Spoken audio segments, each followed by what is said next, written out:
Imagine you're in downtown Chicago just after midnight, Friday, September 22nd, 1933. The loop is quiet. Mail messengers push a mail cart along Jackson Boulevard, taking first-class mail from the old post office to the Federal Reserve Bank at Jackson and LaSalle. Two armed guards walk with them.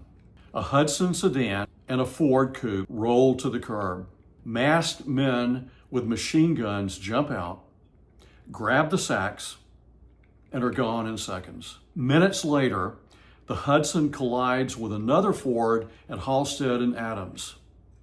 Two nearby officers run to help. One of the men from the wreck steps out and opens fire. Patrolman Miles Cunningham is killed on the spot. I'm Mike Cobb, and this is the story of the Barker-Karpis robbery. I share the stories that shape the narrative, and this is one of them.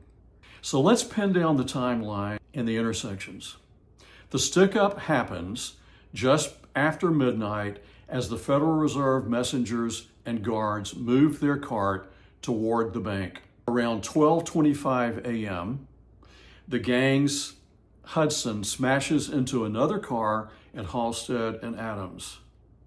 Officers Cunningham and Maurice Fitzgerald sprint toward the crash. As Cunningham reaches the Hudson, one bandit, Brian Bolton, fires 6 shots and the gang scatters. The gang commandeers a passing car to escape. Cunningham is rushed to Cook County Hospital and pronounced dead. Who was in the car and who pulled the trigger? According to police records and memorial accounts, the Hudson held Arthur Doc Barker, Fred Barker, Alvin Creepy Karpis, Brian Bolton, the shooter, and Shotgun George Ziegler. This was the core of the Barker-Karpis outfit. Depression-era interstate bandits, already notorious for bank jobs across the Midwest. So what did they actually get? Almost nothing that could be spent.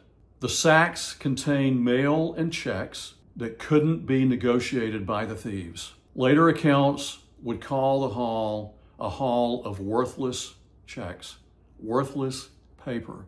What did they take that night? What they took was a policeman's life. Why a Federal Reserve run? Why not a bank vault? It was all about speed and routine. Moving mail between the post office and the Fed was predictable. A short distance, small escort, and a late hour. The crew could hit the transfer on the sidewalk, not a fortified lobby, and be moving again within seconds. But predictability cuts both ways. Their getaway path kept them in the grid of downtown streets where a traffic crash could expose them to the nearest beat cops, which is exactly what happened. So let's go back to the street level now. What did the officers see and what did they assume? Here's the part that matters for understanding why Cunningham died. When the Hudson wrecked at Halstead and Adams, Cunningham and Fitzgerald thought they were responding to a routine traffic accident. They didn't know they were walking into an armed gang that had just robbed Federal Reserve messengers. Bolton saw them coming and warned his partners. As Cunningham reached the car, Bolton fired and the crew fled. It's the difference between a traffic stop and a gunman who has already decided to shoot his way out. So who was tried for Cunningham's murder? No one directly. Several principals were later killed or imprisoned for other crimes, but the Chicago sidewalk killings attached yet one more murder to a roster that already included slain officers across multiple states. In the end, the most complete accountability came from the gang's disintegration, arrests, shootouts, and long federal sentences. Not a single neat trial for this specific homicide. What does this episode show us? What does it tell us about the gang's tactics and their limits? They favored speed, they favored surprise, and transitory moments. Transfers, curbs, cars, sidewalks. anywhere a target was moving and security was thin.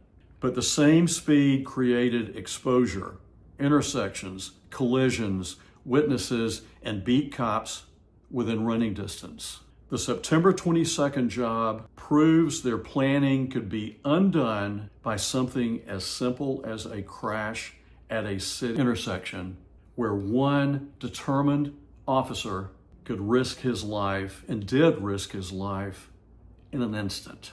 So why do people still care about this one incident, this one robbery, this one event? Because it's not a bank lobby scene, which we've all seen in movies and in real life. It's a public street you can plot on a Chicago map.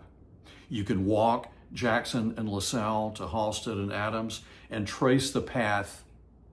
A quick curbside snatch, a wreck, an officer doing his job, a burst of gunfire, and then the long, messy end of a famous gang, which is ultimately what happened. It's a reminder that the line between routine and lethal is sometimes a few city blocks and a traffic light. What happened to the key players?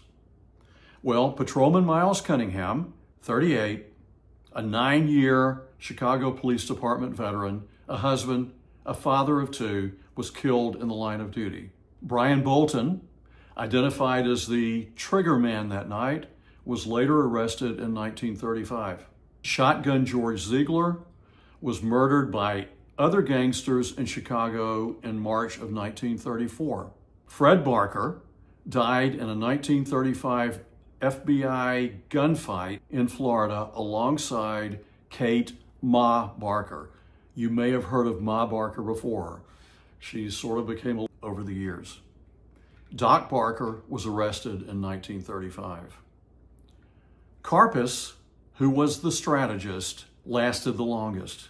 He was captured personally by FBI Director J. Edgar Hoover himself in New Orleans on May 1st, 1936.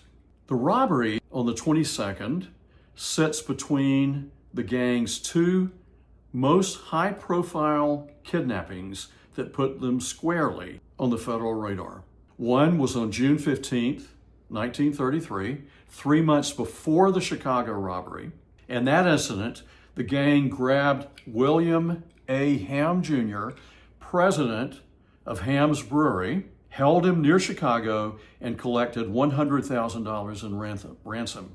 The FBI later tied the case to the gang using a then new silver nitrate latent fingerprint technique to analyze the ransom notes. The second event that bookended the September 22nd robbery occurred on January 17th, 1934, 4 months after the Chicago robbery.